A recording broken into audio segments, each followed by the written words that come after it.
ইসলাম নিয়ে ছিনিমিনি খেলা বাংলাদেশে সেদিন শেষ।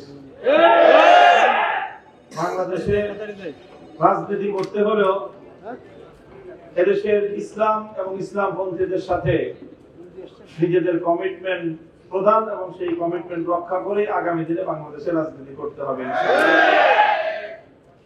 প্রাথমিক শিক্ষা ক্ষেত্রে আজকে যে দাবি নিয়ে আমরা এখানে সেমিনারে সম্মিলিত হয়েছি, এটা আমাদেরকে এভাবে উত্থাপন করতে হবে, এটা আমাদের প্রত্যাশা ছিল না। আমরা মনে করেছিলাম জুলাই বিপ্লবের হাজারো শহীদের রক্তের উপর প্রতিষ্ঠিত এই অন্তর্বর্তীকালীন সরকার এই বিষয়টিকে তারা গুরুত্ব দিবে, কিন্তু এক্ষেত্রে আমরা হতাশ হয়েছি।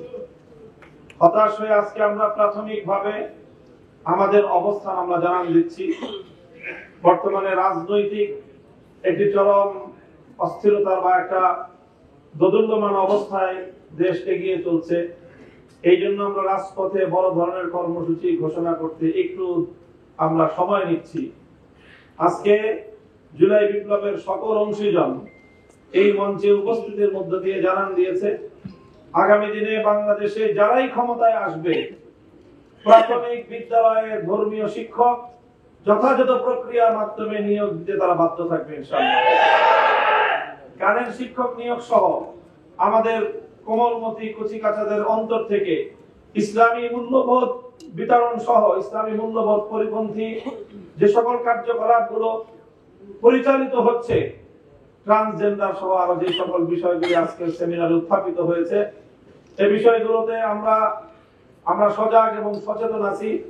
সরকার যদি মনে করে অথবা রাজনৈতিক পক্ষগুলো কেউ যদি মনে করে যে রেইনবো নেশন, তারপরে তৃতীয় লিঙ্গ, এই সকল টার্মের মার পেছে এদেশের ধর্মপ্রাণ মুসলমানরা এগুলো বুঝবে না বা এগুলোর ব্যাপারে তারা সচেতন নয়, তাহলে আমি মনে করি তারা বোকার স্বর্গে বসবাস করছে।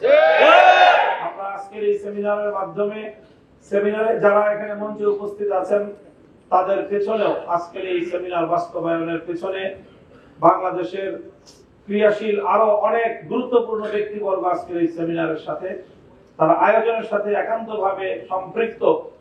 আমরা যদি বাধ্য হই তাহলে আমাদের প্রাথমিক শিক্ষায় ইসলাম এবং মূল্যবোধ রক্ষা করার জন্য যা করতে হয় আমরা সেটাই করব, এবং সেটা আগামী দিনে আমাদের সবচেয়ে প্রায়োরিটি বেসিস আমাদের কর্মসূচি হতে পারে।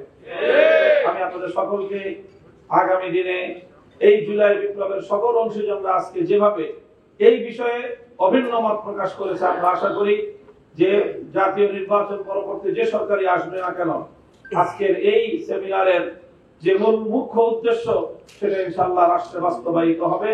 সেই অঙ্গীকার, সেই প্রত্যয় তাদের সকলের মাধ্যমে আজকে ব্যক্ত হবে, সেই প্রত্যাশা ব্যক্ত করছি। বান্ডেল থাকলে প্রতি সেনমানিতে টাকা বাঁচবে। বিকাশ সেনমানি বান্ডেল কিনে জিতুন প্রতি লেনদেনে।